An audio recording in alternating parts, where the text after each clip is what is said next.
Hello everyone. Today we will talk about how to fix the app of Pinterest. We will go to settings. Then we click on apps.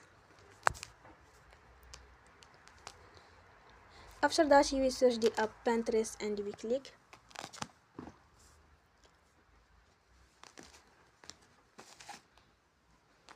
Then you will enforce stop.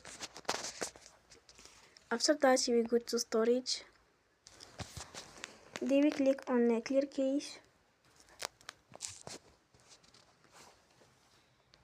In the end, you will turn off your Wi-Fi and you will turn again. Don't forget to support us by like and subscribe. See you next time and thank you for watching.